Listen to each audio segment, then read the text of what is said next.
আজকে আমরা প্রয়োগগুলো দেখব। প্রথম প্রয়োগ হলো, আমি নিচের সমীকরণকে A X square plus B X plus C সমান 0, যেখানে A plus A B and C বাস্তব সংখ্যা এবং A not is equal to 0 আকারে লেখা যায় কিনা দেখি। এবার দেখো, এখানে টোটাল 5টি অঙ্ক আছে সমীকরণ। তো আমরা এক এক করে দেখব যে এগুলো আমরা এই আকারে লিখতে পারছি কিনা। প্রথমটা দেখো, শুধু সরলীকরণ করে জাস্ট গুণ করে দিয়েছি। সরল করার পর আমি যেটা পাচ্ছি এক্স মাইনাস 6 সমান 0, এবং এই সমীকরণকে দেখো আমরা A X square plus B X plus C সমান 0 এই আকারে লিখতে পাচ্ছি না। সুতরাং এই সমীকরণটিকে আমরা বলছি যে এই সমীকরণটি দ্বিঘাত সমীকরণ নয়। আচ্ছা, এবার দ্বিতীয়টি দেখব। এক্স স্কোয়ার মাইনাস 3x সমান 5, 2 মাইনাস এক্স জাস্ট গুণ করে দিয়েছি, বাঁ দিকে নিয়ে এসেছে, সিম্পলিফাই করেছি, করে আমরা এই সমীকরণটি পাচ্ছি। সুতরাং আমরা বলতে পারছি এই সমীকরণটি A X square plus B X plus C সমান 0 এর আকারের মতো, সেজন্য এই সমীকরণটিকে আমরা বলছি দ্বিঘাত সমীকরণ। 3 নম্বরটা দেখব, এক্স মাইনাস 1 প্লাস 1/x সমান 0, যেখানে x not is equal to 0।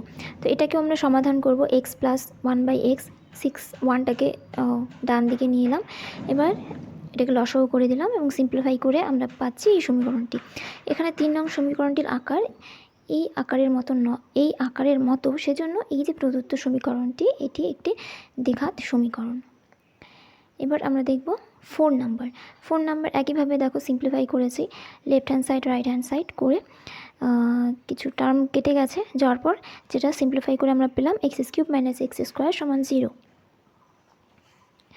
এখানে দেখো যে 4 নং সমীকরণটির আকার এই সমীকরণের আকারের মতো নয়, পাচ্ছি না আমরা। সুতরাং এই সমীকরণটি, যে প্রদত্ত সমীকরণটি দেওয়া আছে, সেটা একটি দ্বিঘাত সমীকরণ নয়। দেখো, এবার আমরা 5 নাম্বারটা দেখে নেব। এক্স মাইনাস 3 হোল কিউব সমান 2x এক্স স্কোয়ার মাইনাস 1, এটাকে আমরা সরলীকরণ করলাম, সূত্রে ভেঙে দিয়েছি, করে আমরা যেটা পাচ্ছি x cube plus 9x square minus 29x plus 27 is equal to 0। দেখো, এখানে এক্সের সর্বোচ্চ পাওয়ার 3 আছে, সুতরাং আমরা এটাকে দ্বিঘাত সমীকরণ বলবো না, কারণ এই সমীকরণটি A X square plus B X plus C সমান 0 এর মতো নয়। সুতরাং এই প্রদত্ত সমীকরণটিকে আমরা দ্বিঘাত সমীকরণ বলবো না। আচ্ছা, এবার আমরা প্রয়োগ নাম্বার 2 পড়ছি। দেখো, প্রশ্নটা আছে, আমরা নবম ও দশম শ্রেণীর শিক্ষার্থীরা মুখ্যমন্ত্রী ত্রাণ তহবিলে 1824 টাকা জমা দিয়েছি। চাঁদা হিসেবে দশম ও নবম শ্রেণীর প্রত্যেক শিক্ষার্থী যথাক্রমে তাদের শ্রেণীর শিক্ষার্থীদের সংখ্যার সমান 50 পয়সা এবং 1 টাকা করে দিয়েছে। নবম শ্রেণীর শিক্ষার্থীর সংখ্যা যদি দশম শ্রেণীর শিক্ষার্থীদের থেকে 8 বেশি হয়, তবে একচল বিশিষ্ট দ্বিঘাত সমীকরণটি নির্ণয় করি। এখানে যেটা চাওয়া হয়েছে যে দ্বিঘাত সমীকরণটি বের করতে বলা হয়েছে। আচ্ছা, এখানে বলেছে নবম শ্রেণীর শিক্ষার্থীর সংখ্যা যদি দশম শ্রেণীর শিক্ষার্থীদের থেকে 4 বেশি হয়, তাহলে আমরা ধরে নেব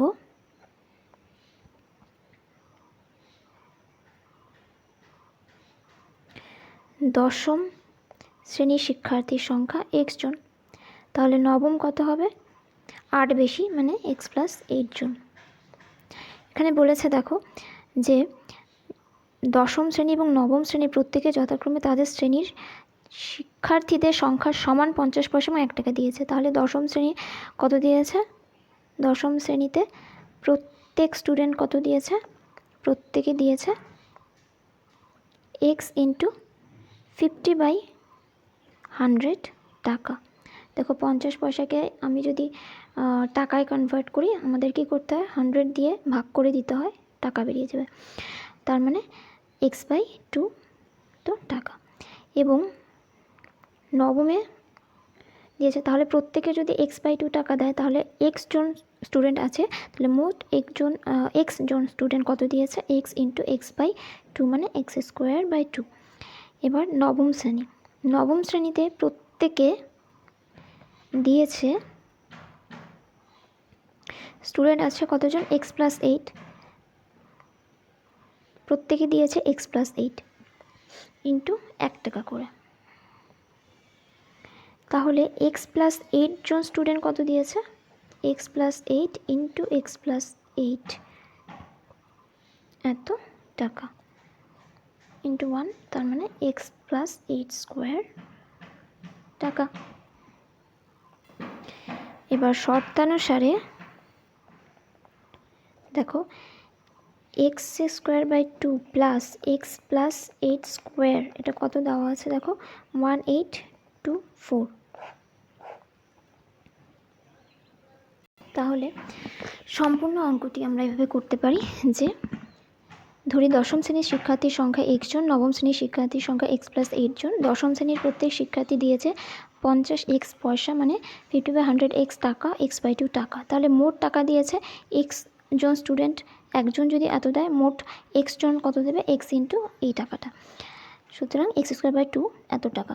নবম শ্রেণীর প্রত্যেক শিক্ষার্থী দিয়েছে x + 8 × 1 টাকা করে। তাহলে নবম শ্রেণীতে মোট স্টুডেন্ট আছে x + 8, তাহলে টোটাল x + 8 জন স্টুডেন্ট দিয়েছে, গুণ হয়ে যাবে x + 8 তার হোল স্কোয়ার, এত টাকা।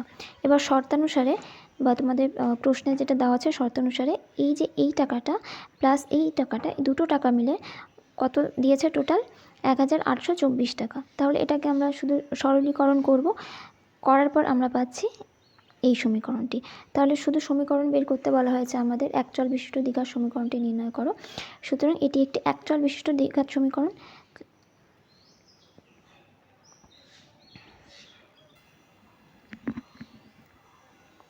এবার আমরা দেখব প্রয়োগ নাম্বার 3। একটি আয়তাকার ক্ষেত্রের দৈর্ঘ্য প্রস্থের চেয়ে 36 মিটার বেশি, ক্ষেত্রটির ক্ষেত্রফল 460 বর্গমিটার। বিবৃতিটি থেকে একচল বিশিষ্ট দ্বিঘাত সমীকরণ গঠন করি ও x² x⁴ ও x⁴ এর সহগ নির্ণয় করি।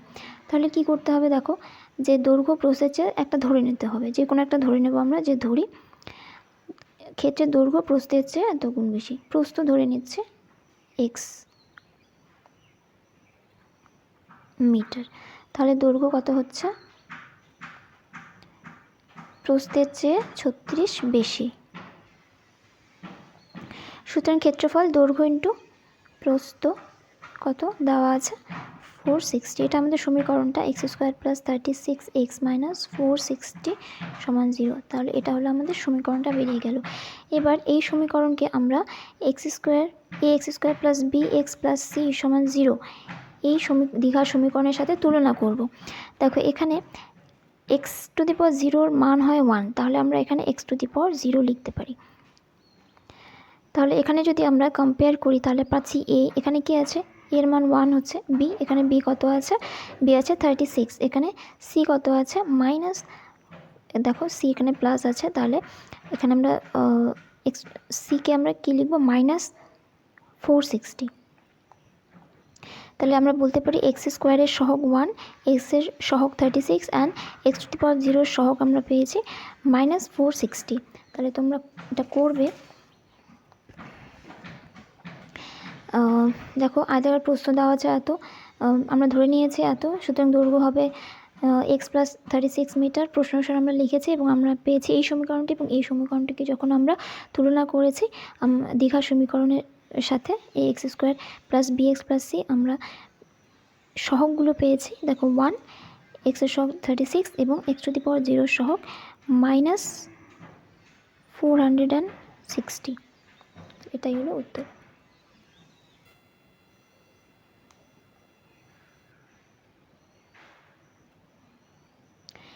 দেখো আমরা 4 নম্বর প্রয়োগটি দেখছি।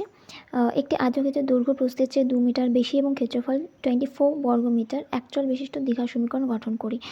উত্তর হলো, দেখো ধরি, প্রথমে আমরা ধরে নিচ্ছি আয়তক্ষেত্রের প্রস্থ x মিটার, দৈর্ঘ্য কি বলেছে, প্রস্থের চেয়ে 2 বেশি, তার মানে x + 2 মিটার। প্রশ্ন অনুসারে এই যে ক্ষেত্রফল দৈর্ঘ্য × প্রস্থ, এটা কত দেওয়া আছে 24। এবার এটাকে সমাধান করলে পাবো আমরা এই 1 নং সমীকরণটি। তাহলে আমরা দেখো এটি আমাদের যেটা বের করতে বলেছে একচল বিশিষ্ট দ্বিঘাত সমীকরণ, তাহলে এটি হলো আমাদের একচল বিশিষ্ট দ্বিঘাত সমীকরণ। তারপর দেখো 5 নম্বর প্রয়োগটি আমরা করেছি। এখানে আমি x³ - 4x² + 1 = x + 2 তার হোল কিউব সমীকরণটিকে সাধারণ দ্বিঘাত সমীকরণের সমাধান রূপে প্রকাশ করে এর সহগগুলো লিখি। প্রথমে আমরা এটাকে ভাঙিয়ে নেব, সিম্পলিফাই করব, করে আমরা পাচ্ছি এটা। দেখো শুধুমাত্র এখানে তোমরা ফর্মুলা বসিয়ে দেবে। এবার 1 নং সমীকরণটিকে এই সমীকরণের সাথে তুলনা করে পাচ্ছি a সমান 10, b 12, c 7। তাহলে আমরা বলতে পারি এক্স স্কোয়ারের সহগ 10, এক্সের সহগ 12 এবং c, এখানে c এক্স টু দি পাওয়ার 0 মানে 1, তো আমরা এখানে এক্স টু দি পাওয়ার 0 লিখতে পারি। তাহলে এক্স টু দি পাওয়ার 0 সহগ কী হচ্ছে এখানে c, c এর ভ্যালু কত এখানে 7। তাহলে এক্স টু দি পাওয়ার 0 সহগ হলো 7, এটাই আমাদের উত্তর।